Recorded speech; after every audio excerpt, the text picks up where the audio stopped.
இன்னும் இருக்கின்ற ஒரு 80% முடிச்சிட்டீங்க.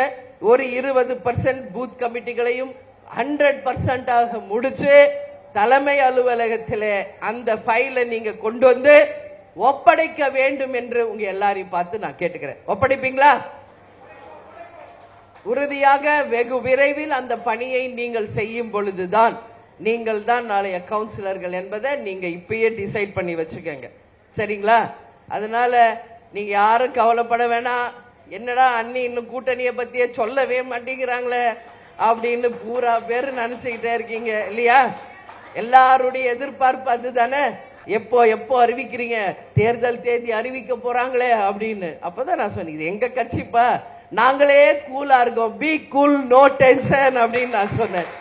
அதனால தேசிய முற்போக்கு திராவிட கழகம் சரியான நேரத்தில் சரியான முடிவை எடுத்து எங்கள் மாவட்ட கழக செயலாளர், நான் எப்பவும் சொல்றதான் இப்பவும் சொல்றேன், எங்கள் மாவட்ட செயலாளர்கள், ஒன்றிய நகர பேரூர் கழக கிளை கழக என் கண் முன்னாடி இருக்கின்ற எங்களுடைய பகுதி வட்ட மகளிர் அணி நிர்வாகிகள் யாருடன் கூட்டணி வைக்கணும் நீங்கள் எல்லாம் விரும்பினீர்களோ அந்த கூட்டணி நிச்சயம் இந்த தேர்தலில் அமையும் அமையும் அமையும் என்பதை இந்த நேரத்தில் உங்க முன்னாடி நான் உறுதியாக சொல்ல கடமைப்பட்டிருக்கேன்.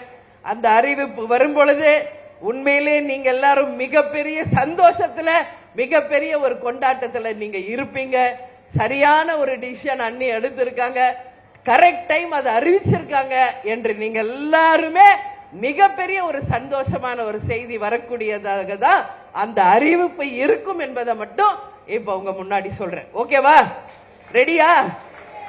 ஓகே, அந்த பொறுப்பை என்கிட்ட கொடுத்துருங்க, நான் பாத்துக்கிறேன். எனவே நீங்க இப்ப உங்களுடைய வேலை பேலன்ஸ் இருக்கிற பூத் கமிட்டிகளை அமைச்சு நம்மளுடைய நிர்வாகத்தை ஸ்ட்ராங் பண்ணி அதிக உறுப்பினர்களை கட்சிக்குள்ள கொண்டு வந்து நமது தேசிய முற்போக்கு திராவிட கழகம் ஒரு ஒப்பில்லாத ஒரு கட்சி என்பதை மீண்டும் நீங்க எல்லோரும் இந்த தேர்தலில் நிரூபிக்க வேண்டும் என்று உங்க எல்லாரையுமே பார்த்து நான் கேட்டுக்கிறேன்.